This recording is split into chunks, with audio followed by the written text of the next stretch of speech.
दुनिया भर के बाजारों से बेहतरीन संकेत और हफ्ते की दमदार शुरुआत के लिए हो जाइए तैयार। और पूरा हफ्ता रहेगा बाजारों में जबरदस्त एक्शन, न्यूज हैवी हफ्ता और कुछ निर्णायक बाजार में आप लेवल्स आते हुए उनमें पार करते हुए देखेंगे। तो स्वागत है आप सबका शेयर बाजार लाइव में। नमस्कार, मैं हूं अनिल सिंह। नमस्कार, मैं हूं दीपांशु भंडारी। एक्शन के लिए हो जाइए तैयार। ड्राई है सर स्टूडियो में आज? स्टूडियो ड्राई है। स्टूडियो ड्राई है। स्टूडियो के बाहर माहौल बहुत जबरदस्त है। हो गया अच्छा। वीकेंड पर पहली बारिश देखने को मिली है। अच्छी हवा चली, बहुत जरूरत थी वो। इसलिए नहीं कि मतलब मानसून की जरूरत हर साल होती है, खास तौर से कल ज्यादा जरूरत थी। हाँ, कल इसलिए ज्यादा जरूरत थी कि मतलब जो इतने दिल जल रहे थे हमारे ओवल में मैच देखने के बाद कि इसलिए उस रिलीफ वाली बारिश की बहुत ज्यादा जरूरत थी। मतलब ठीक है, मैच तो हम पहली और आखिरी बार नहीं हारे हैं, टूर्नामेंट भी पहली और आखिरी बार नहीं हारे हैं, फाइनल भी पहली और आखिरी बार नहीं रहे, लेकिन जिस तरह से हारे हैं वो दिल तोड़ने वाला। मतलब जीतने का जज्बा ना दिखे और मतलब सरेंडर कर दें, सच में वो थोड़ी सी चिंता की बात। एक बार वो सैटरडे शाम को लगा कि शायद एक अटेम्प्ट कर सकता है भारत, एटलीस्ट ड्रॉ का तो आ सकता है, बट मतलब से फिर जो कोलैप्स ये हुआ तो सोचे ना कि ये वाला सेशन मुझे खड़ा रहना है, ये वाला सेशन खड़ा है, सेशन दर सेशन। वो स्ट्रेटेजी जो जनरली होती है बड़े बुजुर्गों से सुनते हैं जो पुराने क्रिकेटर, कि भाई हम 5 दिन का नहीं सोचते, जब पता है कि अगर आपको 5 सेशन निकालने हैं तो हर एक सेशन में खड़े होकर कैसे निकालना है। बट वो पता नहीं, मतलब पुअर शॉट सिलेक्शन, ये वो वैसा। चलो इंतजार करो फिर और अगली बार का। और कल एक रवि शास्त्री ने बहुत अच्छा स्टेटमेंट जी सर कि महेंद्र सिंह धोनी जब बार बार टूर्नामेंट जीतते तो ऐसा लगता था कि टूर्नामेंट जीतना बड़ा आसान काम है, लेकिन ऐसा इतना आसान है नहीं। जब दूसरे कैप्टन होते तो पता चलता है कि हाँ, कुछ लोग चीज़ों को इतना आसान बना देते हैं, ये लगता है कि अरे इसमें क्या बड़ी चीज़ है। Exactly. लेकिन वो धोनी की कलाकारी और करामात है। बट हाँ, डोकोविच अरे सर जीते भी फ्रेंच ओपन और 23 ग्रैंड स्लैम्स, गजब खेले, ग्रेटेस्ट ऑफ ऑल टाइम कहते हैं। एक्चुअली मुझे लगता है ये दौर ही ऐसा था जहाँ 3-4 बहुत ही बढ़िया एक साथ टेनिस प्लेयर्स आए। तो इस दौर में जिन लोगों ने टेनिस देखी है उनकी लाइफ बन गई, ट्रूली लकी है ना। बिल्कुल। नाडाल, फेडरर एक साथ इतने अच्छे प्लेयर्स कम मिलते थे, तो बढ़िया है। तो बाकी एक और चीज है, हमारी जूनियर हॉकी टीम ने भी कमाल किया है, बहुत जबरदस्त वो खेले और उन्होंने भी खिताब जीता। तो वीकेंड तो बड़ा जबरदस्त एक्शन वाला रहा और जो कमाल की जीत हासिल की है, अमेजिंग, उनको बहुत बहुत बधाई। मतलब दिल खुश करने वाली सबसे बड़ी खबर यही थी। तो क्रिकेट के डिसअपॉइंटमेंट को खुश करने मतलब ये भविष्य है ना हमारा। करेक्ट। सो इतनी बढ़िया जूनियर हॉकी टीम खेली है और कमाल, देखो आवाज में दम देखो, ये जोश है ना, ये है ये ट्रूली। आई मीन मतलब मैंने जब पहली बार देखा रोंगटे खड़े हो गए, बिल्कुल ऐसा लगे गूज बम्प्स। आगे भी ये कमाल करेगी, आगे भी कमाल करेगी। और बाकी बारिश का आनंद लीजिए, स्वागत कीजिए। मुंबई में हल्की फुल्की मानसून के पहले की फुहार आई है, लेकिन दक्षिण महाराष्ट्र तक मानसून पहुंच चुका है, समय से चल रहा है और समय पर मानसून देश भर में पहुंचेगा। ये लेटेस्ट अपडेट आपके लिए आता दिखा है। ढेर सारे आज मेरे पास ट्रिगर्स भी हैं, बहुत सारी चीजें भी है जो हम विस्तार से आगे बात करेंगे। चलिए सर, तो आइए पहले आज के जो ट्रिगर्स हैं पहले वो बता दीजिए, फिर बाकी बिल्कुल। ट्रिगर्स में, आज के ट्रिगर्स में सबसे पहले तो ट्रिगर्स अमेरिका से आता हुआ दिखा है। अमेरिकी बाजारों में मजबूती का माहौल रहा है और नेस्डेक लगभग आपके 13 महीनों की ऊंचाइयों के आसपास रहा है। S&P 10 महीनों की ऊंचाइयों के आसपास। डाउ लगातार चौथे दिन थोड़ा ही सही लेकिन बढ़ रहा है, ये बड़ी बात है। लगातार 4 दिन बढ़ना कोई कम बात नहीं है पिछले वीक में, तो वो एक मजबूती दिख रही है। फेड की बैठक के पहले डॉलर इंडेक्स थोड़ा सा नीचे आया, जो कि इक्विटी मार्केट के लिए अच्छा है। 103 के आसपास आपका डॉलर इंडेक्स दिखेगा। फेड की अहम बैठक भी शुरू हो रही है, कल से परसों ब्याज दरों पर फैसला आएगा। ये एक बड़ा डेवलपमेंट है आपके लिए। गोवा और दक्षिण महाराष्ट्र में मानसून पहुंच चुका है, आनंद लीजिए उसका। और फार्मा शेयरों पर जो पहली तिमाही में एक्सपोर्ट के आंकड़े आते दिखे, ज़्यादातर फार्मा कंपनियों के लिए अच्छी खबर नहीं है। एक्सपोर्ट मार्केट अभी भी ढीला नज़र आ रहा है। ये एक बड़ा आंकड़ा आपके लिए जीते। बिल्कुल सर, तो आंकड़े तो कई सारे हैं जहाँ पर हमें रखनी है नज़र। हमारे बाजार भी आपको एक्शन की बस तैयारी में दिख ही रहे हैं। समझना पड़ेगा कि अब यहाँ से आपको मूव कैसी आती दिखती है। एक बार जरा ग्लोबल मार्केट की बात कर लेते हैं, क्योंकि बड़ा इवेंट इस हफ्ते आने वाला है अमेरिका से। फेड की पॉलिसी है, वैसे तो 2 और बैंक्स की पॉलिसी, बट फेड पर सबकी नज़र बनी हुई है। रेट्स बढ़ाएंगे नहीं बढ़ाएंगे, 70% तो कह रहे हैं शायद नहीं बढ़ाएं, बट और क्या कुछ हो सकता है, आपकी कहाँ पर नजर आएगी? देखिए दीप, पहली चीज तो ये कि अच्छी बात ये है कि इस बार फेड की बैठक के पहले आम राय नहीं बनी हुई कि ब्याज दरें नहीं बढ़ेगी। यस, अभी भी 30% लोग हैं और मीटिंग कल से शुरू हो रही है। कल से, yes. परसों फैसला आएगा। Correct. जो हमारे यहाँ परसों मतलब बुधवार को, हमारे यहाँ गुरुवार सुबह हमें पता चलेगा हमें क्या करना है। Yes. लेकिन जब आम राय न बने और तब अगर फेड कोई ऐसा डिसीजन ले जो कि बाजार को पसंद आए तो उसके मजे अलग है। यस सर, है ना, वो भी है। एक तो ये कि भाई सभी मान के चले कि भाई फेड को पोज करना ही है और वो पोज करे तो फिर उसमें नई बात क्या। करेक्ट, ठीक है, वो तो आपको करना ही था वैसा।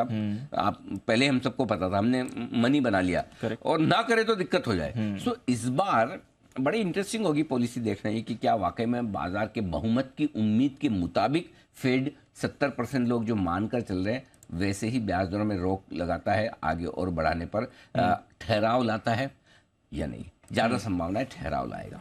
अब ठहराव आने के बाद क्या, 2 यूरोप के ऐसे सेंट्रल बैंक्स थे पिछले हफ्ते जिन्होंने ठहराव लाने के बाद फिर से ब्याज दरें बढ़ाई है। क्या फेड चेयरमैन जेरोमी पावेल साहब अगर ब्याज दरों को रोक देते हैं और रोकने के बाद फिर ये कहते हैं कि मैं भी उन्हीं की तरह सोच रहा हूं, अगर जरूरत पड़ी तो अभी मेरे बढ़ाने का मामला खत्म नहीं हुआ है, लगेगा तो मैं बढ़ाऊंगा, फिर मामला गड़बड़ है, फिर प्रॉब्लम है, फिर गड़बड़ है, फिर मतलब वो तलवार लटकी हुई है आपकी।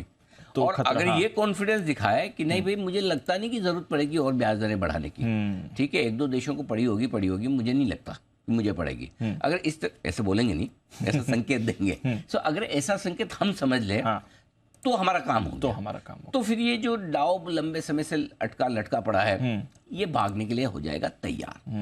नैस्डैक तो मस्त है एकदम। Correct sir. 13 महीनों की ऊंचाइयों पर बंद हो रहा है। S&P 10 महीनों की ऊंचाइयों पर है। रसेल 2000 ठीक ठाक ही चल रहा है। सो बाकी तो अमेरिका में कहीं कोई समस्या है नहीं वैसे देखा जाए बाजार के लिहाज से। सो आई थिंक फेड की बैठक ये मेक और ब्रेक वाली है। लेट्स सी क्या कुछ होता है, बट ओवरऑल मुझे लगता है कि मामला ठीक है, पॉजिटिव साइड पर ही ज्यादा रहना चाहिए। इस बार इतनी टेंशन नहीं होनी लग नहीं रही। लेकिन एक तो ये था कि 100% ही मान ले कि नहीं होगी तब तो टेंशन ही खत्म। लेकिन मैं वो चाहता भी नहीं। अच्छा, मैं नहीं चाहता 100% मान ले कि ब्याज दरें नहीं बढ़ेगी। ये नहीं, तभी तो मजा है ना दीप। ये 30% जो मान रहे हैं नहीं बढ़ेगी और पोज हो गया तो ये तो लेने आएंगे। हाँ, 100% आएंगे। और अगर सभी मान ले तो सब ब्याज दर जैसे रुकेगी तो देने आएंगे। हाँ, पहले लेके बैठे 4 दिन से बढ़ रहा है अमेरिका। बड़ी इवेंट के पहले जितने हल्के आप जाएं उतना बढ़िया है। जितनी कम तेजी के साथ जाए, देखो तेजी करनी है किसी अच्छी खबर पे, या तो पहले कर लो या बाद में कर लो। बाद में करो तो बेटर है। बाद में करो तो बेटर है, टिकाऊ है ना। नहीं तो फिर वही अरे यार अच्छी खबर थी गिर गया है तो फिर वो कॉन्फिडेंस हिलता है। सो मेरे हिसाब से 1-2 दिन अमेरिकी बाजार थोड़े ढीले रहे तो भी कोई दिक्कत वाली बात नहीं है। और दूसरा ये कि ये 70% वाले और ना बढ़े, थोड़े 5-15% कम भी हो जाए तो कोई दिक्कत नहीं। और उसके बाद फेड चेयरमैन बोले कि नहीं बढ़ाएंगे, ये मुझे चाहिए। हाँ, और कमेंट्री तो मैं बोल ही रहा हूँ कि ऐसा कुछ ना बोले कि वापस जरूरत पड़ने पे बढ़ूंगा, बस इतना बोला। हम डेटा देखेंगे और उसके बाद डिसाइड, इतना बोल रहे। ये नहीं बोले कि ऑप्शन खुला हुआ है, बढ़ानी भी पड़ सकती है, अभी भी चीजें कंट्रोल में नहीं है, ऐसा आलतू फालतू कुछ ना बोले प्लीज। बस नॉर्मल रखना। हाँ, आराम से हमारे गवर्नर साहब का स्पीच सुनिएगा और फिर अपना बनाइएगा। ठीक है सर, गॉट इट। तो चलिए, ये आपके लिए आज इस हफ्ते जो फेड की पॉलिसी है। अच्छा, और इम्पोर्टेंट चीज होने वाली है, महंगाई के आंकड़े आएंगे फेड पॉलिसी से एक दिन पहले। महंगाई आज हमारे आएंगे, आज हमारे कल अमेरिका के आएंगे। तो दोनों को ही बता देता हूँ मैं। दोनों पहले अमेरिका की बात कर लें। जब अमेरिका की चली लगे आप, तो कल आएंगे महंगाई के आंकड़े और तेजी से घटेगी महंगाई वहां पर। पिछले महीने आया था 4.9% और इस बार आएगा 4.1%, 80 बेसिस पॉइंट। एक तो बेस इफेक्ट है ही है। उसके अलावा भी बाकी जो कमोडिटीज के दाम घटे हैं। अमेरिका के बाजारों की जो ट्रेंड है ना दीप, बहुत समझने वाली चीज है। दुनिया भर में क्या लगातार दूसरे हफ्ते कच्चा तेल तेजी से घटा है और ब्रेंट क्रूड में 3.5% की गिरावट आई है। 3.5% की कमी ब्रेंट क्रूड में कम नहीं होती है ना। ये आप देखो तो मेरे ख्याल से कमोडिटीज के दाम जो घट रहे हैं उसका भी फायदा मिलेगा, बेस इफेक्ट का भी फायदा मिलेगा। एक ये है। दूसरा थोड़े रिटेल बिक्री के वो पीपीआई के आंकड़े भी आ रहे हैं। तो थोड़े बहुत इस बार डेटा हैवी पूरा हफ्ता है। पूरा हफ्ता चीन से भी कई सारे डेटा आने वाले हैं। अमेरिका ECB के है ये। पॉलिसी है, बैंक ऑफ जापान पॉलिसी, सबकी पॉलिसी एक ही हफ्ते एक साथ ही हाँ। आगे पीछे, एक दो दिन आगे पीछे करते हैं। सबसे पहले हमारे गवर्नर साहब करते हैं, उसके बाद ये सब लोग करते हैं। सो वो वाला है मामला। तो ये सारे डेटा है, तो इसलिए इस हफ्ते थोड़ा सा मार्केट, फेड की बैठक है, ये सारे डेटा है, इनके दम पर ऊपर नीचे ज्यादा हो सकता है। तो ग्लोबल मार्केट में थोड़ा सा आपको सावधानी रखनी है। सावधानी का मतलब ये नहीं कि कमजोरी होगा, राइट, बढ़ने में भी भाग सकता है, घटने में भी थोड़ा। तो पॉइंट ये है कि जो आप अमेरिका को पिछले हफ्ते में और 2 हफ्ते में ये जो 50-100-200 पॉइंट से ज्यादा का मूव नहीं देख रहे हैं डाउन में, ये मूव इस हफ्ते बढ़ने वाला है, बढ़ने वाला है। बढ़ने वाला है, इंट्राडे भी और क्लोजिंग बेसिस पे भी। Got तो हमने बहुत शांति वाला काम कर लिया। 50 पॉइंट बढ़ता है, 25 पॉइंट बढ़ता है, 100-125 पॉइंट, 200 पॉइंट से ऊपर नीचे का मूव ही कम दिखता है Correct. क्लोजिंग बेसिस पे। Correct. इंट्राडे में 250-300 पॉइंट से ऊपर का मूव नहीं दिखता है। तो ये मूव अब बढ़ सकता है अमेरिका में इस हफ्ते, इन सारी खबरों के बीच, इन सारे डेटा के बीच में। तो वो आपको ध्यान में रखना है। भाई देव, आपको पता है ना, 11 दिन से टेस्ला का स्टॉक ऊपर बंद हो रहा है, रोज ऊपर जा रहा है रोज। सर। कल भी 4% 4% बढ़ा बढ़ा। और नेस्डेक को एकदम पकड़ के रखा है पकड़ इसने, के रखा। गिरने नहीं देगा। मतलब जोरदार काम हो रहा है। अब अमेरिका में भी चीजें अलग तरह की हो रही, तेजी बन रही है, ब्रॉडर मार्केट की तेजी बन रही है। थोड़ा सा रसेल 2000 जरूर थोड़ा 0.5% वहाँ कमजोर रहा, लेकिन S&P मजबूत है, बाकी सारा ठीक है। तो आई थिंक मुझे लगता है दीप, जो सबसे इंपॉर्टेंट है वहाँ कल महंगाई के आंकड़े, और उसके बाद परसों की पॉलिसी जो होनी है। ठीक है, got it। हमारे महंगाई के आंकड़े, हमारे यहाँ इकोनॉमी के फ्रंट पे एक अच्छी खबर तो मानसून की हमने बात की कि प्रोग्रेस ठीक चल रही है। दूसरा, हमारी भी महंगाई तेजी से घटकर आने वाली है। 4.7% से घटकर हम 4.43% के आसपास, 4.5% से थोड़ा सा नीचे देखेंगे महंगाई का आंकड़ा मई महीने का जो आएगा। अब 20 महीने के निचले स्तर पर है, 20 महीने अक्टूबर के 2021। 20 महीने के अमेरिका की महंगाई 25 महीने के निचले स्तरों पे आएगी, हमारी 20 महीनों के निचले स्तरों पर आएगी।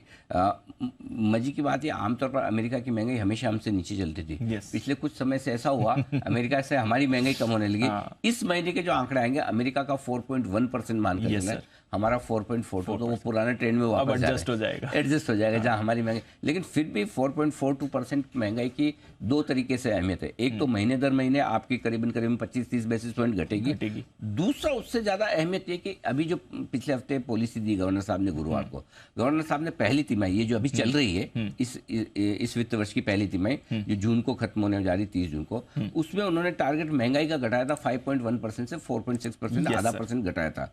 और अगर आज महंगाई उससे नीचे आती है तो गवर्नर साहब खुश हो जाएंगे, और हम भी खुश इस बात को लेकर होंगे कि वो जो सोच रहे हैं उस तरह के आंकड़े आ रहे हैं। तो आरबीआई के कंफर्ट लेवल के आंकड़े आ रहे हैं। सो इस लिहाज से आज की महंगाई के आंकड़े थोड़े इंपॉर्टेंट है। तो इकोनॉमी के फ्रंट पे ये दोनों चीजें हैं आपके लिए। चलिए, तो अमेरिका का इन्फ्लेशन आंकड़ा कल, हमारा इन्फ्लेशन आंकड़ा आज, आईपी का भी आंकड़ा आने वाला है, फेड की पॉलिसी है, एक्शन तो भरपूर रहने वाला है। थोड़ा बाजार पर भी बात कर लेते हैं सर। थोड़ा कंसोलिडेशन हमने आते हुए देखा, हमारे बाजार में भी बड़ी तेजी के बाद अच्छा कंसोलिडेशन हो रहा है। 44,000 पर बैंक निफ्टी, 18,550 पर निफ्टी। क्या मायने हैं इसके, जरा ये भी बताइए। मायने दीप ठीक है, मतलब हम कोई न बहुत अच्छे न बहुत खराब है। एक तेज दौड़ लगाने के बाद थोड़ा सा हम यहाँ पर समय के हिसाब से करेक्शन देख रहे हैं। प्राइस वाइज करेक्शन तो कोई खास नहीं आ रहा है, लेकिन टाइम वाइज करेक्शन आ रहा है। हर करेक्शन की अपनी अहमियत है। टाइम वाइज करेक्शन की यह अहमियत होती है कि जिसमें धैर्य है वो इन्वेस्टर, वो ट्रेडर उसमें कमा जाता है। जिसमें धैर्य कम है, मतलब मैंने लिया, लेते बढ़ नहीं रहा, तो उसको जो बेचैनी होती है वो फिर निकल जाते हैं। हालांकि आमतौर पर तो इन्वेस्टर के साथ ये होता है, जैसे ही लेते हैं घट जाता है, जैसे बेचते बढ़ जाता है। लेकिन बहुत सारे इन्वेस्टर ऐसे भी हैं जो अपने आप को सौभाग्यशाली नहीं समझते कि लेने के बाद घट नहीं रहा, कम से कम स्टेबल है, लेकिन उसमें भी पेशेंस लूज कर जाते हैं। तो ये मार्केट अभी ऐसा हो गया कि आपको थोड़ा सा नए ट्रिगर्स के लिए इंतजार करना है, और ये नए ट्रिगर्स इस हफ्ते मिल जाएंगे, चिंता न करें। अच्छा, इस हफ्ते मिल जाए, जो मतलब बाजार में बड़ा मुंह आना है वो इस हफ्ते आ जाएगा। तो इस हफ्ते की शुरुआत के लिए जैसे मैं आपको 6 संकेत बताता हूँ। 3 घरेलू है, 3 इंटरनेशनल है। 3 घरेलू पॉजिटिव क्या है, मानसून की प्रोग्रेस ठीक है, लोकल फंड्स की लगातार खरीदारी हो रही है, और तीसरा बाजार हल्के हैं बड़ी इवेंट में, बड़े हफ्ते में जाने के पहले। पुट कॉल रेशियो के लिहाज से आप देखेंगे तो हल्के, ये 3 बड़े। ग्लोबली क्या है, आपका अमेरिका का बाजार एकदम मजबूत है, फर्स्ट क्लास।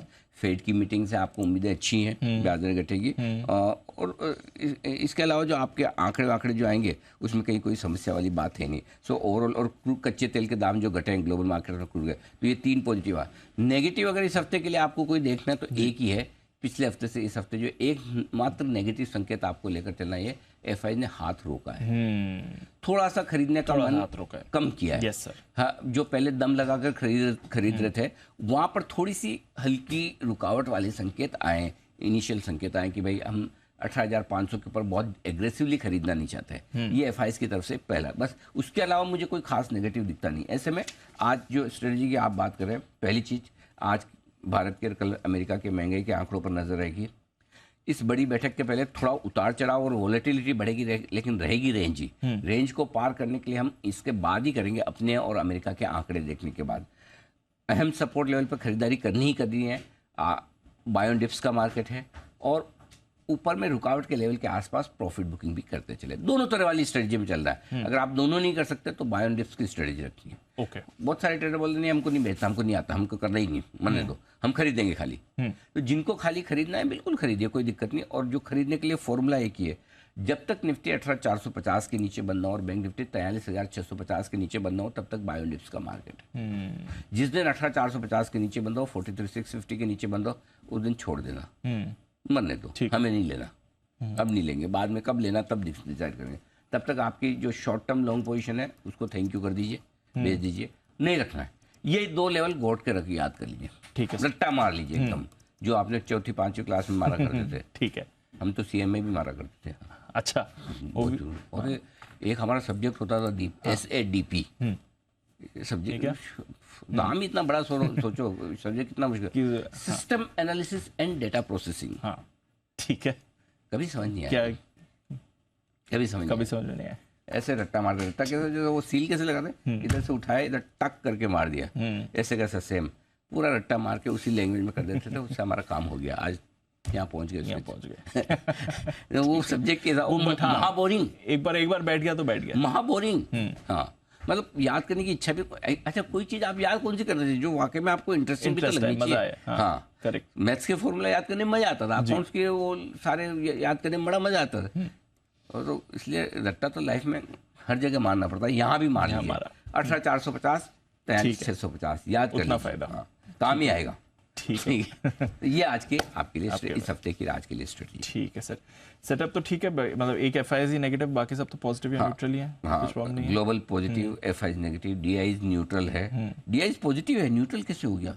डीआई पॉजिटिव है, एफएनओ न्यूट्रल, सेंटिमेंट और ट्रेंड पॉजिटिव है। डीआई पॉजिटिव है ना, बराबर है, बराबर। आज एक ही सपोर्ट जोन है, 18,465, 18,535, 70 पॉइंट की ये range first class blind buy zone है। अगर आए तो ऊपर की तरफ 18,625, 18,660 पहले इस रेंज में पहुंचेंगे, फिर देखेंगे और कितनी ताकत है। पार करके निकले तो 18,690 से 18,775 की वो रेंज है जहां पर आपको प्रॉफिट बुकिंग भी करनी चाहिए और आप में दम है, इच्छा है, करें शॉर्ट, कौन मना करता है?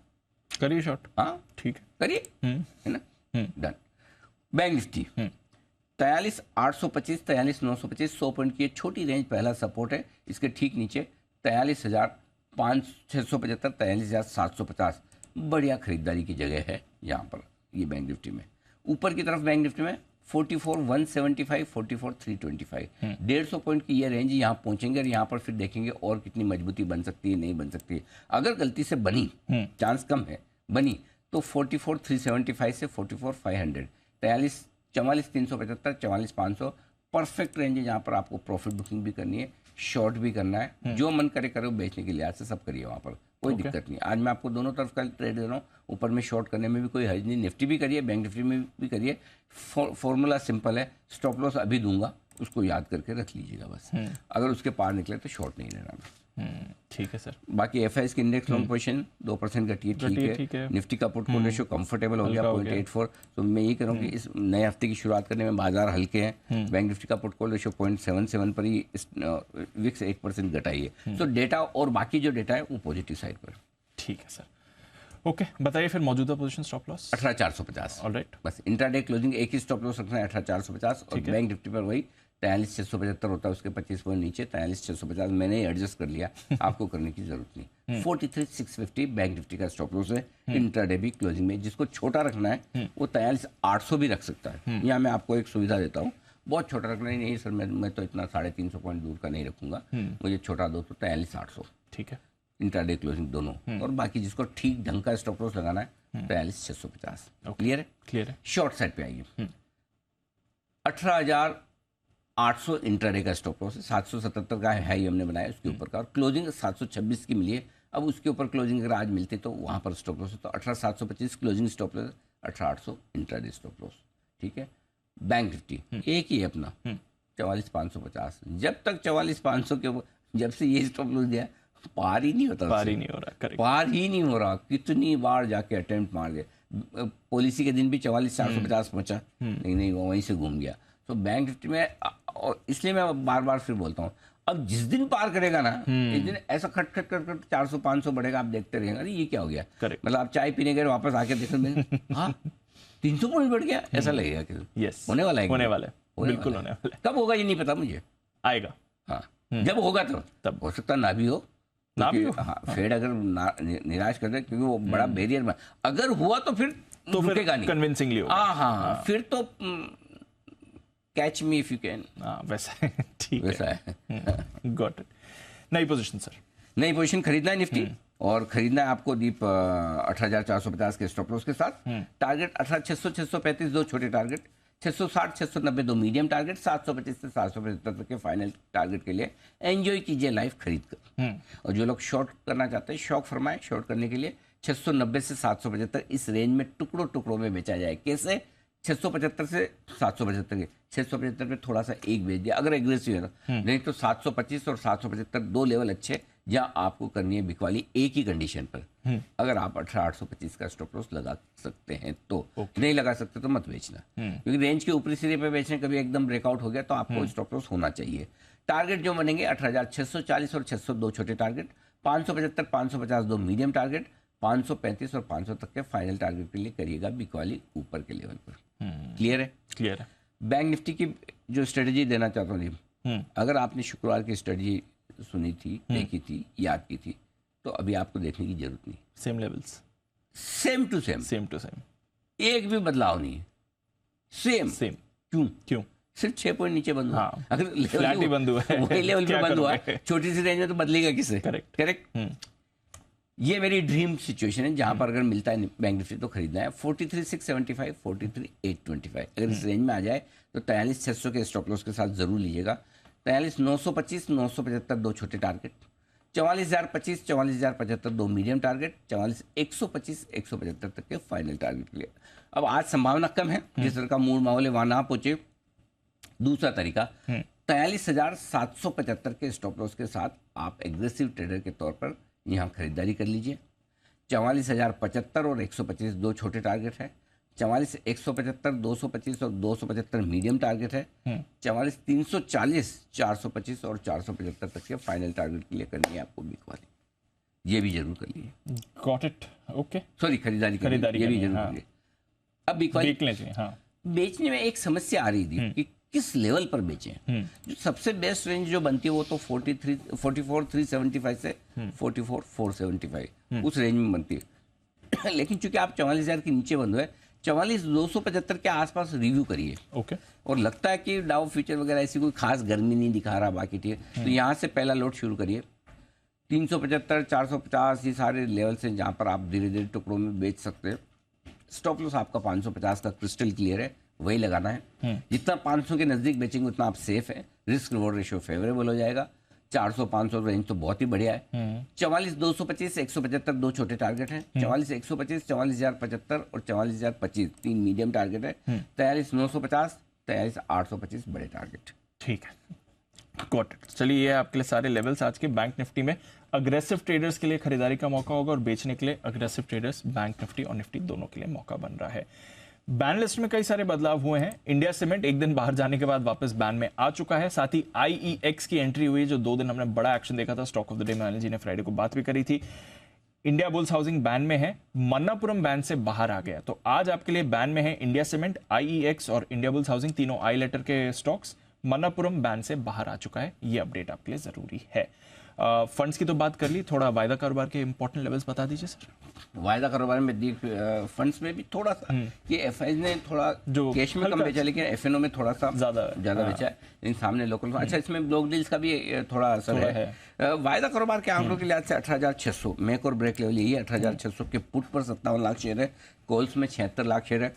35 पॉइंट बन जाए जब तक आप मजबूत नहीं है। 18,600 से तेजी गिननी है, ठीक है। 18,700 पार करना बहुत मुश्किल होगा। क्योंकि 18,700 के एक तो पुट पर 65 लाख शेयर है, हाईएस्ट ओपन इंटरेस्ट है जो बना हुआ है, और आप वहां से 125 पॉइंट नीचे बंद हुए हैं। तो 18,700 के आसपास आते हैं जो पुट राइटर जिन्होंने तेजी की पोजीशन में, पहले तो यही बोलेगा चलो थैंक यू वेरी मच, मुश्किल से भाव आया छोड़ो खत्म करो। और दूसरा 18,700 पर 1.5 करोड़ का शेयरों का ओपन इंटरेस्ट खड़ा है कॉल राइटर्स का। तो आई थिंक कहीं कहीं 18,675 से 18,725 की रेंज में जाकर बाजार अटक जाएंगे। वो पार करने की मैं आज देख नहीं रहा हूँ, इसलिए मैंने शॉर्ट पोजीशन बनाने की राय 18,675 से ही दे दी, जो कल का शुक्रवार का हाई भी है। अच्छा, ये डेटा मिलेगा। ठीक है। बैंक निफ्टी एक ही लेवल 44,000, मेक और ब्रेक 44,000 के पुट पर 37 लाख शेयर है, कॉल्स पर 44 लाख शेयर है। लेकिन मजे की बात देखिए, मंथली सीरीज जो शुरू हुई है, हाईएस्ट ओपन इंटरेस्ट निफ्टी में 18,700 पर है, पुट और कॉल दोनों। बैंक निफ्टी पर 44,000 पर है, पुट और कॉल दोनों। तो मतलब आप दोनों ही कॉल राइटर पुट राइटर एक ही स्ट्राइक प्राइस पर खड़े हैं निफ्टी बैंक निफ्टी में। इसका मतलब क्लियर है, दोनों ही बहुत बड़ा मूव किसी एक तरफ देख नहीं रहे। लेकिन जब ऐसा बार बार और लगातार होता है, और जब आपके लिए इवेंट हेवी हफ्ता हो, तभी आपको एक बड़ा मूव आने की संभावना बनती है, और वो हो जाती है। तो इसलिए मैं इन डेटा को ऐसे पढ़ेंगे खाली तो आपको लगेगा कि पुट राइटर कॉल राइटर दोनों एक स्ट्राइक पर पड़े, मतलब कुछ होना नहीं है। लेकिन जब ये आम राय बनने लगती है, और जब सामने आपके पास इवेंट्स के ट्रिगर हो, इसलिए इस हफ्ते मजा आएगा। वो बहुत आएगा, बहुत मजा आएगा। हाँ, बहुत मजा आएगा। ठीक है, बाजार अच्छी पोजीशन में है और फिर एक्शन भी भरपूर वही होने वाला है। कुछ तो करो, नेक्स्ट नया बड़ा क्या, वो होने की तैयारी। ठीक है, तो चलिए, इंटरेस्टिंग हफ्ता है बाजार के लिए, और ये है आपके लिए पूरी स्ट्रैटेजी। बट आइए अब लेते हैं अनिल जी से उनका आज का stock of the day.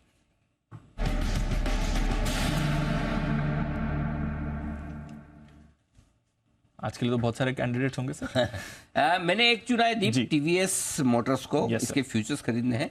Stop loss 1323, छोटा स्टॉप लॉस लगाना है, 1330 के आसपास बना हुआ है। 7 रुपए का ही स्टॉप लॉस लगाना है, जो शुक्रवार का लो है, और शुक्रवार को भी मजबूती के साथ बंद हुआ। जो ऊपर के टारगेट बनेंगे 1338, 1349, ये दो टारगेट तो ही है, और नीचे तीसरा टारगेट 1360 का भी नोट कर सकते हैं। 1338, 1349 और 1360, इन 3 टारगेट के लिए टीवीएस मोटर्स के फ्यूचर्स में खरीदारी करनी है।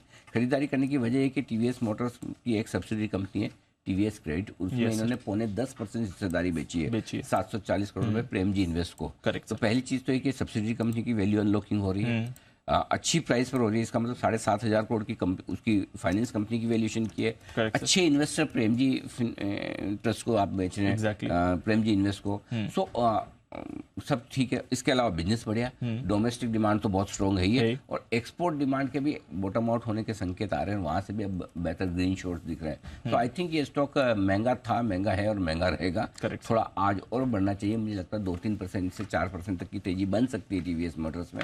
उस लिहाज से यहाँ पर खरीदारी करने की राय। Got it. एक सेक्टर है जिसको मैं स्टॉक ऑफ द डे के तौर पर ले रहा हूँ, और थोड़ी सी उस पर राय देना चाहता हूँ कि फार्मा कंपनी के तिमाही एक्सपोर्ट के आंकड़े आए हैं। ये जो पहली तिमाही चल रही है अप्रैल 2023 से जून 2023, अभी हालांकि खत्म नहीं हुई, 15-20 दिन बाकी है, लेकिन जो आंकड़े आए उन आंकड़ों के दम पर कुछ स्टॉक्स ऐसे दिख रहे हैं जिन पर एक्शन हो सकता है। ल्यूपिन के नंबर थोड़े उत्साहजनक है, अच्छे नंबर्स आए, हो सकता है ल्यूपिन का स्टॉक थोड़ा आपको मजबूत दिखे। और डीवीज के नंबर बहुत ही खराब है। तो ये 2 नंबर्स हैं, हालांकि अभी भी 15-20 दिन है, तो हो सकता है ये क्वार्टर एंड तक नंबर्स बदले। और खाली एक्सपोर्ट के आंकड़े इंपॉर्टेंट नहीं होते, बाकी भी होते हैं, लेकिन जो कंपनियां एक्सपोर्ट डिपेंडेंट है, बड़ा बिजनेस है ना सर, कोई मैनकाइंड फार्मा तो है नहीं, 97-98% डोमेस्टिक बिजनेस है। तो उस लिहाज से मुझे लगता है कि स्टॉक रिएक्शन दे सकते हैं। तो एक पेयर ट्रेड आपके लिए बन सकता है, लॉन्ग लुपिन शॉर्ट डिवीज, इस तरह का अगर आप बनाना चाहें, वो भी तब जब बड़े गैप से बाजार की शुरुआत ना हो तब। ठीक है सर। चलिए, तो फार्मा पे रखिए नजर, और टीवीएस मोटर्स पर तो क्लियर खरीदारी की राय है अनिल जी की तरफ से। आइए फिर बाकी स्टॉक्स और खबरें भी ले लेते हैं हमारे टीम के साथ। कुशल है तैयार, साथ ही वरुण भी हैं और आशीष भी हैं आपको बताने के लिए आज की खबरें और साथ ही ब्रोकरेज रिपोर्ट्स भी। कुशल, मॉर्निंग, बताएं ट्रिगर्स और खबरें क्या कह रही हैं आज। मॉर्निंग दीपा, ट्रिगर्स और खबरों के लिहाज से सबसे पहले ट्रिगर में जीएचसीएल टेक्सटाइल्स, ये फोकस में रहने वाला है। कंपनी जो है यहाँ पर लिस्ट होती हुई दिखेगी डिमर्जर के बाद, तो यहाँ पर फोकस रखिए। साथ ही जेएलआर जो है अपने यूके में इन्वेस्टर डे भी होल्ड करने वाला है। आईपीओ लिस्टिंग पर इक्विलिब्रियम प्राइस आज से लागू हो जाएगा। साथ ही एक्स डेट है आईसीआईसीआई लोम्बार्ड और इंडियन बैंक जो उन्होंने डिविडेंड दिया था उसका, और साथ साथ स्टॉक स्प्लिट जो किया था आयन एक्सचेंज ने उसकी भी आज एक्स डेट है। गो फैशन पर नजर रखिए, यहाँ पर बड़ी डील होने वाली है। सिक्योया कैपिटल इंडिया जो है ब्लॉक डील के जरिए करीबन 55 लाख शेयरों की यहाँ पर बिकवाली करने वाले हैं। 625 करोड़ रुपए में ये कुल डील वैल्यू है। 1135 के फ्लोर प्राइस पर ये डील संभव है। 10.18% हिस्सेदारी यहाँ पर बेची जाएगी और ये पूरी कंप्लीट एग्जिट है, पूरी हिस्सेदारी यहाँ पर बेच रहे हैं, तो इस वजह से गो फैशन भी फोकस में रहने वाला है। ओके, तो गो फैशन पर भी रखे नज़र, और एक बड़ी ब्लॉक डील जो हो रही है वो उसका इम्पैक्ट आपको आते हुए भी दिख सकता है। वरुण, मॉर्निंग बताएं, आपके पास कौन सी खबरें आज? मॉर्निंग दीप, तो ग्लेनमार्क और ग्लेनमार्क लाइफ साइंसेस पे नज़र रखेगा, क्योंकि ग्लेनमार्क लाइफ साइंसेस को खरीदने के लिए दो उम्मीदवार सामने आए हैं। निर्मा ग्रुप और सेगमेंट फार्मा जो है वो इस कंपनी को खरीदने के इच्छुक है। एपीआई बनाने के कारोबार में ग्लेनमार्क लाइफ है। फिलहाल ड्यू डिलिजेंस चल रहा है और जून के अंत तक बिड्स जो है वो जमा हो सकती है। ग्लेनमार्क लाइफ में करीब 82.85% के आसपास की हिस्सेदारी है। कोचिन शिपयार्ड, भारतीय नेवल शिप से इस कंपनी को करीब 300 करोड़ के आसपास के ऑर्डर मिले हैं, जो कि इसको 24 महीने में पूरे करने हैं।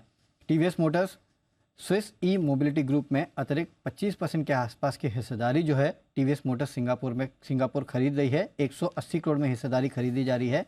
इसके साथ साथ कंपनी टीवीएस क्रेडिट और पीआई अपॉर्चुनिटीज फंड जो है उसके बीच में एक शेयर सब्सक्रिप्शन करार हुआ है। टीवीएस क्रेडिट में पीआई जो है करीब 480 करोड़ के आसपास का निवेश करने वाली है।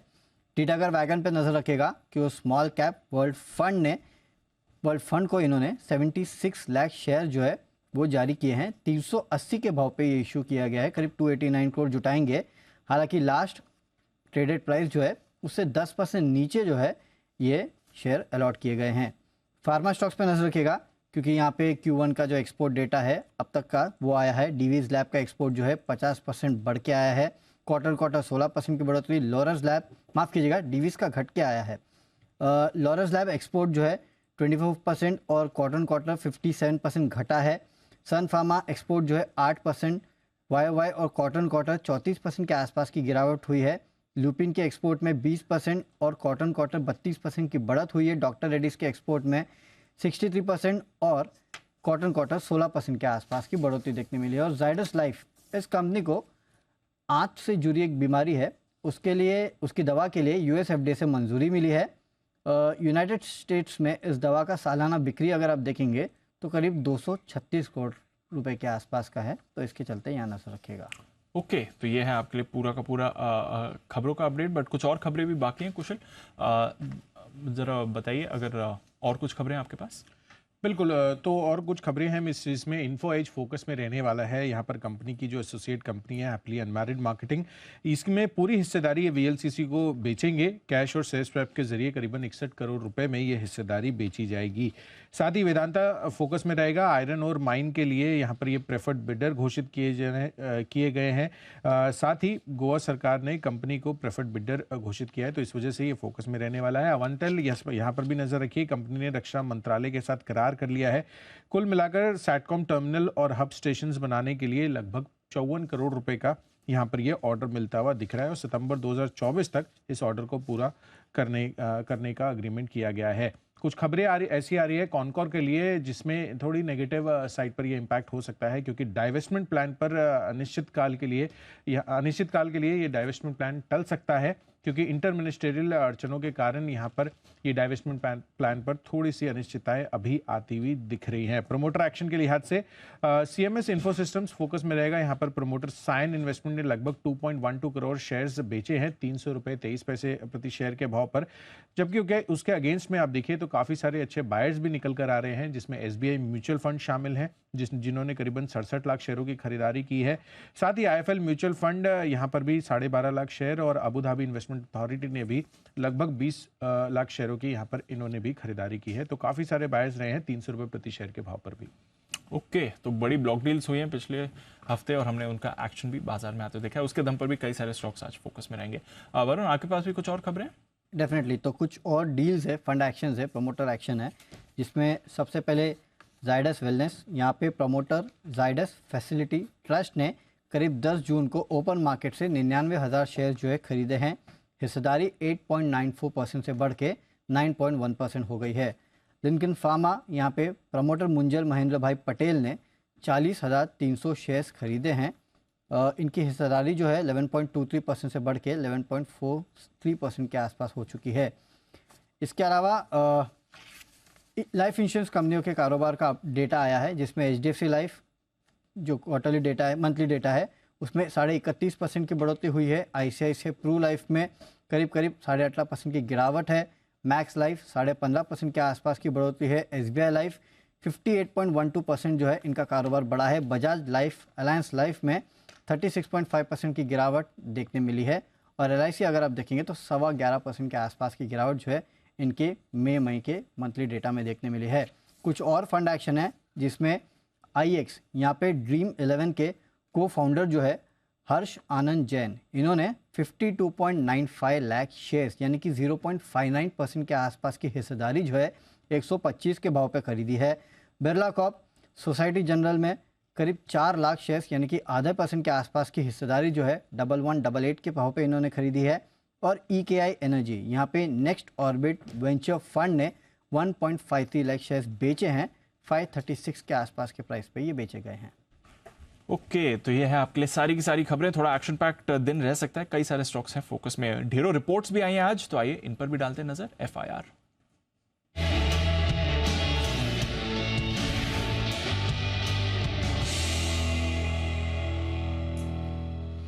मॉर्निंग आशीष, टॉप रिपोर्ट से करिए शुरुआत। Good morning Deepanshu. सबसे पहले आप देखिए TVS मोटर ये स्टॉक फोकस में रहेगा। मैक्वारी की तरफ से रिपोर्ट आई है, आउट परफॉर्म की रेटिंग को बरकरार रखा है। 1336 की क्लोजिंग, 1418 का टारगेट है।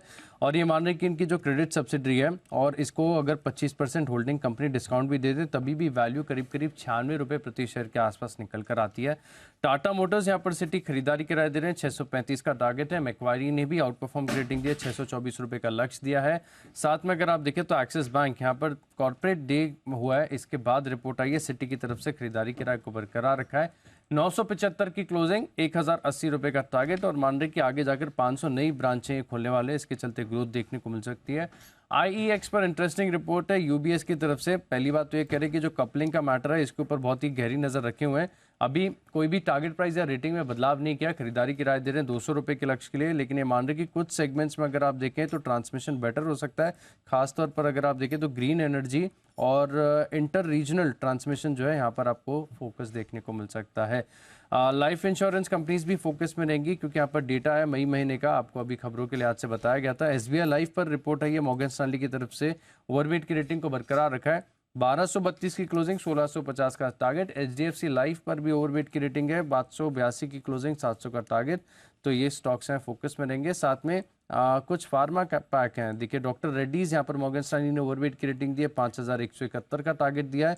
जाइडस लाइफ साइंसेज पर भी मॉर्गन स्टैनली ने ओवरवेट की रेटिंग दी है, 646 का टारगेट दिया है। ओके, तो कई सारी टॉप रिपोर्ट्स हैं आपके लिए। और कौन सी रिपोर्ट्स हैं आशीष? दीपांशु, मेट्रोपोलिस यहाँ पर मॉर्गन स्टैनली इक्वल वेट की रेटिंग को बरकरार रखे, 1280 की क्लोजिंग, 1350 रुपये का टारगेट दिया है। UPL पर HSBC की तरफ से रिपोर्ट आई है, खरीदारी किराए को बरकरार रखा है, 680 की क्लोजिंग है, 850 का टारगेट इन्होंने दिया है। PI इंडस्ट्रीज पर भी HSBC की तरफ से रिपोर्ट है, खरीदारी की राय दे रहे हैं, 3620 की क्लोजिंग है, 4000 रुपये का पूरा टारगेट है। JSW स्टील पर नोमेरा लंबे समय से बेरिश है, अभी भी रिड्यूस की रेटिंग दे रहे हैं, 605 का टारगेट, करंट मार्केट प्राइस से नीचे का है। KEC इंटरनेशनल यहाँ पर कॉन्कॉल हाइलाइट्स के बाद रिपोर्ट आई है, नोमेरा की तरफ से जहाँ पर खरीदारी की राय को बरकरार रखा है। हालांकि कोई बड़ी अपसाइड एक्सपेक्ट करके नहीं चल रहे, 567 की क्लोजिंग है, 598 का टारगेट दिया है। तो ये कुछ अहम रिपोर्ट्स हैं जहाँ पर फोकस रखना है। ओके, तो ढेर सारी रिपोर्ट्स हैं, इन पर रहेगा भरपूर एक्शन। आइए इसी एक्शन को बढ़ाते हैं हफ्ते के पहले दिन। स्वागत किया जाए एक्सपर्ट्स के दमदार पैनल का। बिगुल होगा पिक ऑफ द वीक का।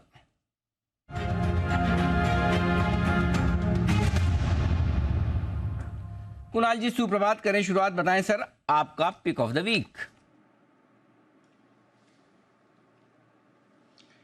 सुप्रभात अनिल जी, सुप्रभात दीपांशु। अनिल जी, खरीदारी की राय है और खरीदना है अनिल जी जोमेटो, जिस पर अनिल जी आप भी बहुत बुलिश हैं, आपने भी इसकी बात की और इसमें एक बड़ा ब्रेकआउट अनिल जी फ्राइडे के ट्रेड में आता हुआ देखा, और मैं महसूस कर रहा हूं कि इसका जो इस्तेमाल है वो बड़े पैमाने पर अब लोग करने लगे हैं। तो एक बड़ा ब्रेकआउट चार्ट पर आता हुआ दिख रहा है। स्टॉक में 75 रुपए की एक रेजिस्टेंस थी, वो ब्रीच हुई है, उसके ऊपर क्लोज हमने इस पिछले वीक आते हुए देखा। मुझे लगता है इस वीक में ये स्टॉक आपको 83-84 के लेवल्स दिखाएगा, तो इन स्तरों पर बाय करके चलने की राय है। एक छोटा सा स्टॉप लॉस रख लें 75 रुपए 50 पैसे के आसपास, जो कि ब्रेकआउट का स्तर है। पहला टारगेट होगा 82 रुपए का, इवेंचुअल टारगेट 85 रुपए का। खरीदारी की राय है जोमेटो। ओके, जोमेटो में खरीदारी करने की राय, और राय खरीदारी करने के पीछे चार्ट्स तो अपनी जगह है ही, लेकिन उससे पहले एक फंडामेंटल वजह बता दी। वो ऐसा महसूस करे कि आजकल बहुत लोग इस्तेमाल करने लगे हैं। ऐसा महसूस कैसे हुआ, क्यों हुआ, कब हुआ, हमें वो जानने में इंटरेस्ट है। कुणाल जी बताइए।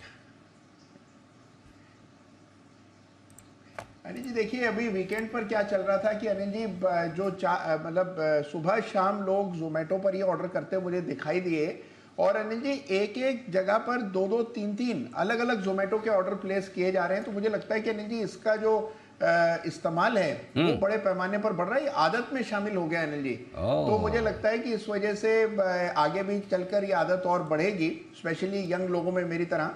तो अनिल जी इसके चलते मुझे लगता है कि चार्ट पर भी वही रिफ्लेक्ट हो रहा है। बंसल जी साफ साफ इनकार कर रहे हैं आपकी बात से। जी बंसल जी, विरोध प्रदर्शन जाहिर कर लीजिए आप लोग। सुप्रभात अनिल जी, सुप्रभात दीपांशु। अनिल जी अमूमन ऐसी गलतफहमियां वीकेंड की इवनिंग को होती हैं, और कुणाल जी को अनिल जी मंडे ब्लू हो गया है, मॉर्निंग में गलतफहमी में बैठे हुए हैं। बिल्कुल, उनकी गलतफहमी जो बंसल जी की बात को मैं क्लैरिफाई कर दूं, कुणाल जी उनको जोमेटो को लेकर गलतफहमी नहीं है, आपके यंग होने को लेकर उन्होंने ऑब्जेक्शन लिया है, जोमेटो पे ऑब्जेक्शन नहीं। बंसल जी सही है ना?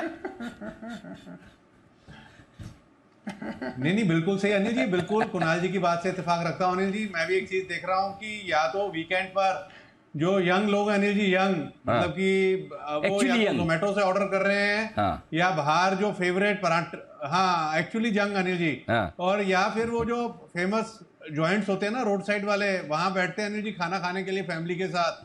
तो दो ही चीजें हो रही हैं, जोमेटो वाली जनसंख्या ज्यादा है इधर दिल्ली साइड में अनिल जी, टेम्परेचर बहुत हाई हो रखा है, तो लोग घरों के कंफर्ट में जोमेटो का मतलब कि उपयोग कर रहे हैं। बढ़िया है, चलो अच्छी बात है।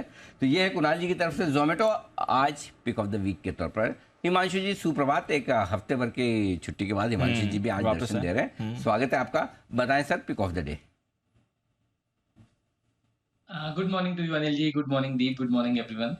Anil ji pick of the week पे रहेगा खरीदारी की राय, और खरीदारी करनी है अपोलो हॉस्पिटल्स में। यहाँ पर पिछले हफ्ते एक अच्छा ब्रेकआउट देखने को मिला था, और पिछले पूरे हफ्ते में एक कंसोलिडेशन देखने को मिली उस ब्रेकआउट के बाद, जो कि मुझे लगता है कि एक बड़े ब्रेकआउट के बाद एक अच्छा कंसोलिडेशन है। और यहाँ से जिस तरह का सपोर्ट के आसपास फ्राइडे को स्टॉक क्लोज हुआ है, मेरा मानना है कि यहाँ से फॉलोअप मूव आज के सेशन में और आने वाले दिनों में देखने को मिलेगी। तो अपोलो हॉस्पिटल्स में खरीदारी करेंगे। 4926 के आसपास स्पॉट के लेवल्स की क्लोजिंग है। यहाँ पर 4850 का स्टॉप लॉस लगाना है, और मेरा मानना है कि ये स्टॉक 5100 5150 तक के टारगेट्स इस हफ्ते में दिखाने का पोटेंशियल रखता है। तो अपोलो हॉस्पिटल्स मेरी तरफ से इस हफ्ते का pick of the week. Pick of the week Apollo Hospital, ये राय हिमांशु जी की। आइए बंसल जी से भी जाने उनकी पसंद का शेयर। वैसे तो शुक्रवार को बताया है, लेकिन फिर भी अगर कोई अलग देना चाहे या उसे रिपीट करना चाहे तो याद कर लेने में हर्ज नहीं। सर स्वागत है आपका, सुप्रभात, बताएं। सुप्रभात अनिल जी, सुप्रभात दीपांशु। अनिल जी मैं पिक ऑफ द डे बताऊं उससे पहले मैं ये जानना चाहता हूं कि मेरा नंबर सबसे बाद में क्यों। आज तो अनिल जी मैं बिफोर टाइम आ गया था, मतलब कि अमूमन मैं 8:15 के अराउंड टेबल पे बैठता हूं, फिर 5-7 मिनट में कैमरा ऑन करता हूं। आज तो अनिल जी 8:12-13 पे कैमरा ऑन कर दिया था, और मैं सोच रहा था कि आपसे रिक्वेस्ट करूंगा 10 बजे के आसपास, मेरे को थोड़ा सा अर्जेंट काम है। और अनिल जी मेरे को आई एम मतलब कि ओवर कॉन्फिडेंट कि 8:13 पर ना तो कुणाल जी ने ना हिमांशु ने अनिल जी कैमरा ऑन नहीं करा होगा। तो आपने किस मतलब कि क्रम में अनिल जी मैं समझना चाह रहा हूँ पहले। जी मैं जजमेंट दूं उससे पहले आपके प्रतिवादी कुणाल जी कुछ अपनी पक्ष में कुछ कहना चाहते हैं। जी कुणाल जी पहले आप बताएं। अनिल जी देखिए, मुझे तो बंसल जी की बात सुन के अनिल जी बड़ा आनंद आ रहा है। अनिल जी देखिए, अनिल जी रोजाना बंसल जी को पहले लेते हैं, आज एक दफा बाद में लिया। अनिल जी देखिए उनकी टीस सुनिए अनिल जी, तो नहीं, मुझे तो बड़ा आनंद आया अनिल जी, आज का दिन बड़ा शुभ होगा, ये बात तय है नहीं। नहीं देखो, आदमी समय से पहले आया और फिर बाद में ले आए तो दुखी होना निश्चित है। होगा। तो बंसल जी का दुख दर्द मैं समझ सकता हूँ। बंसल जी एक्चुअली लेना तो आपको पहले ही था, बात भी सही, आप पहले भी आए, लेकिन उस समय आपकी कनेक्टिविटी कुछ गड़बड़ होगी। अब आप इस बात से खुशी मनाएं कि आपके पीछे लाइन लंबी है और उसमें जैन साहब खड़े हैं। जी कुणाल जी।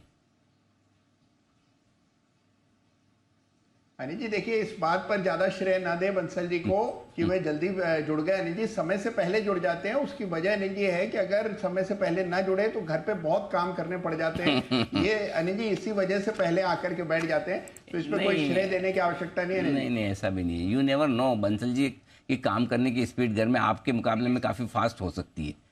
आप धीरे करते हैं इसका मतलब ये थोड़ी सब लोग धीरे करते हैं। जी बंसल जी बताएं sir, pick of the week. Anil ji, मेरा पिक ऑफ द वीक है मैकडॉवेल्स, यानी कि यूनाइटेड स्पिरिट्स। बेहतरीन टेक्निकल स्ट्रक्चर है, री रेटिंग का कैंडिडेट लगता है। अब तो पॉजिटिव मैनेजमेंट कमेंट्रीज भी आनी शुरू हो गई हैं। 888 के क्लोजिंग है, 865, 865 का स्टॉप लॉस लगाना है, 923 के टारगेट के लिए मैकडॉवेल्स है मेरा pick of the week. McDowell ये है वो स्टॉक्स जो करें खरीदारी आमतौर पर शुक्रवार की खरीदारी को सोमवार तक एक्सटेंड करें, ऐसा मानना है बंसल जी का। जैन साहब हमारे साथ तैयार, ढेरों पिक्स लेकर पूरा पोर्टफोलियो आपके सामने आने की तैयारी में। जैन साहब पोर्टफोलियो बताए, लेकिन उससे पहले पिक ऑफ द वीक बता दें।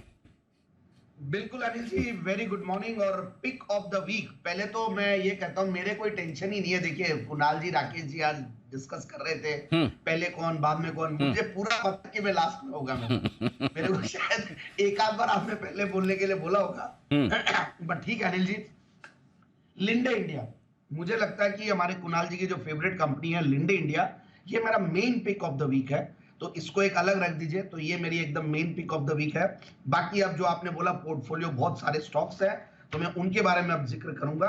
देखिए मैंने फ्राइडे शाम को जो शो किया था उसमें एक बहुत ही बेहतरीन मैंने पिक दी थी, लॉन्ग टर्म पिक जो है रत्नामणि मेटल्स एंड ट्यूब्स। ये कंपनी अगेन जेम्स में भी कवर किया हुआ है, कई बार एसपीएल में कवर किया, और हर बार बहुत बढ़िया लगता है, रिजल्ट्स बढ़िया आते हैं, फैंटास्टिक मैनेजमेंट। तो रत्नामणि मेटल्स एंड ट्यूब्स पे ध्यान दें। और दूसरा पोजिशनल पिक के तौर पे Vinyl Chemicals, again one of the most successful gem stock, और गजब की ग्रुप की प्रेडिग्री है, और ये स्टॉक भी बढ़िया लगता है। और इंट्राडे एफएनओ पिक के तौर पे मैंने सिप्ला लिमिटेड, मुझे ऐसा लगता है फार्मा स्टॉक्स थोड़ा थोड़ा पार्टिसिपेट कर रहे हैं और करेंगे भी। तो ये 3 स्टॉक्स तो मैंने फ्राइडे वीकेंड शो में दिया था। और अब मैं अगर आऊं इस वीक की अगर स्टॉक पिक्स दूं, तो मैं अगेन सीमेंट स्टॉक्स पे थोड़ा बुलिश हूं। तो एसीसी, ये मैंने वैसे भी मेरा एक वीडियो बनाना शुरू किया मैंने, तो उसमें भी मैंने एसीसी दिया, और हमारे क्लाइंट्स को भी हमने पिक ऑफ द वीक के तौर पे सैटरडे को रेकमेंड किया। तो ACC pick of the week एक अच्छा स्टॉक लग रहा है। बाकी Dwarikesh Sugar, Dhampur Sugar stocks should do well, ये स्टॉक्स अच्छे हैं। और जो हमारे एचएल और बीडीएल, हालांकि और जीआरएसई, ये स्टॉक्स को देने में देखिए डर तो लगता है क्योंकि ऑलरेडी बहुत चले हुए, बट फिर भी ऐसा लगता है कि यहाँ पे बहुत अभी भी स्टीम बाकी है। तो जो भी लेते हैं वो स्टैगर्ड वे में ले, थोड़ा थोड़ा नीचे आए तो और कवर करें। बाकी क्योंकि एक साथ इतना बड़ा मूव आता है तो एक करेक्शन भी लाजमी है, but PSU stocks will do well, ऐसा मुझे लगता है। तो एचएल, बीडीएल, जीआरएसई, ये सारे स्टॉक्स को देख सकते हैं। ओके, तो द्वारिकेश, धामपुर, इसके अलावा एचएएल, भारत डायनामिक्स, और साथ ही साथ गार्डन रिच शिप बिल्डर्स, ये एक और स्टॉक है जहां पर खरीदारी करने की राय जैन साहब की तरफ से आती हुई दिख रही। तो ये स्टॉक्स हैं जैन साहब को पसंद आज के लिहाज से। चलिए, तो डिफेंस स्टॉक्स तो बढ़िया मोमेंटम में रहे पिछले हफ्ते, और इस हफ्ते भी आपको अच्छे एक्शन में दिखेंगे। जैन साहब, गो फैशन ट्रैक करते हैं, रिसेंटली लिस्टेड कंपनी सिकोया की बड़ी हिस्सेदारी है 7.25% की, और आज पूरी हिस्सेदारी ये बेचने वाले हैं। करीब 1135 के भाव पर ये ब्लॉक डील आज होने वाली है। तो 60 रुपए के डिस्काउंट पर अगर आप फ्राइडे की क्लोजिंग देखें, फ्राइडे को 3% नीचे भी था स्टॉक। रेडार पर है आपके सर? ये रडार पे है, नेगेटिव रडार पे है। देखिए वेरी फ्रैंकली दीपांशु जी, मैं इस स्टॉक को जब आईपीओ आया था तब भी मैंने रेकमेंड नहीं किया।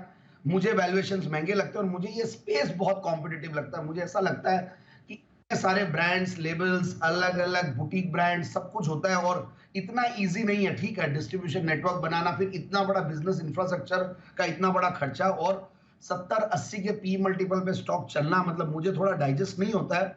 और 6,500 करोड़ की मार्केट कैप है। तो बट ओवरऑल मुझे ये लगता है कि ये स्टॉक में मैंने पहले भी रिकमेंडेशन नहीं दिया और इस बार भी मेरी रिकमेंडेशन नहीं है, और ये न्यूज नेगेटिव है। सिकोया एक बहुत बड़ा ब्रांड है, बहुत बड़ा नाम है, जहां पे इनका नाम आ जाता है वो कंपनियां स्टार्टअप स्पेस में तो एक अलग ही लेवल पे पहुंच जाती है।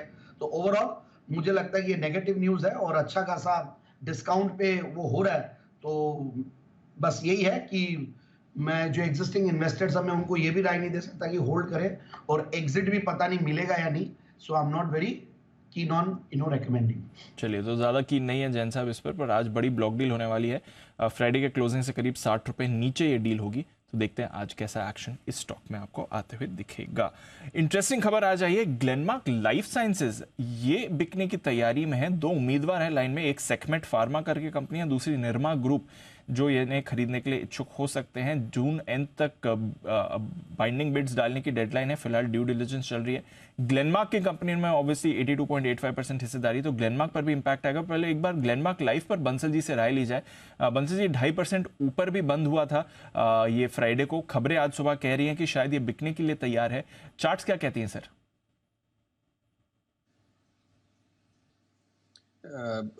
दीपांशु, टेक्निकल स्ट्रक्चर तो इसका अच्छा है और एक अच्छी रैली स्टॉक में बन भी चुकी है। तो जिनके पास है दीपांशु होल्ड की राय है, और यहाँ पे दीपांशु नजरें रखनी चाहिए 670 675 के जोन पर।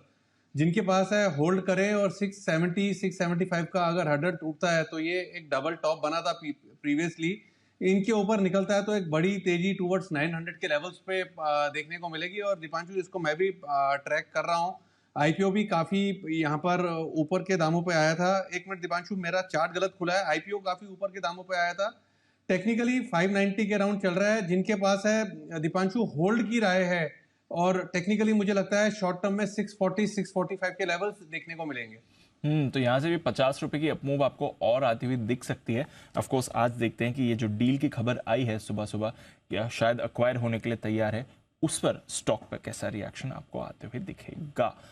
कोचिन शिपयार्ड, जरा हिमांशु जी इसका चार्ट देख लें। शिपयार्ड स्टॉक्स हमने पिछले हफ्ते देखा था, जबरदस्त तेजी में थे। मसगांव डॉक स्पेशली आज बढ़िया मूव कर रहा था। गार्डन रीच में हमने अच्छा एक्शन देखा है। जैन साहब की रिकमेंडेशन है आज। कोचिन शिपयार्ड को करीब 300 करोड़ रुपए का ऑर्डर भी मिला है। जरा इसकी चार्ट के बारे में बताएं सर। जी दीप, देखिए लोअर लेवल से स्टॉक ने एक अच्छी रिकवरी जरूर दिखाई। अगर मैं पिछले हफ्ते के 3-4 दिन का प्राइस एक्शन छोड़ दूं तो उसके पहले का जो लगभग 8 से 10 दिन का प्राइस मूव था वो काफी वर्टिकल था और वॉल्यूम से बैक था। पिछले 4 दिनों में वो थोड़ा सा स्टॉक में रिट्रेसमेंट आता हुआ नजर आया है। तो ऑल इन ऑल स्टॉक का सेटअप पॉजिटिव है, स्ट्रक्चर पॉजिटिव है। मुझे लगता है कि 525 520 एक इंपॉर्टेंट सपोर्ट है, जिसके नीचे का आपका स्टॉप लॉस होना चाहिए एग्जिस्टिंग तेजी की पोजीशंस के लिए। लेकिन ऑन द अपसाइड दीप, मेरा ऐसा मानना है कि स्टॉक कहीं ना कहीं 560 580 के जोन पर मल्टीपल टाइम में एक रेजिस्टेंस फेस कर रहा है, और मुझे लगता है कि बड़ी मूव स्टॉक में तभी आएगी जब ये स्टॉक 570 580 के ऊपर क्लोज देने में कामयाब रहेगा।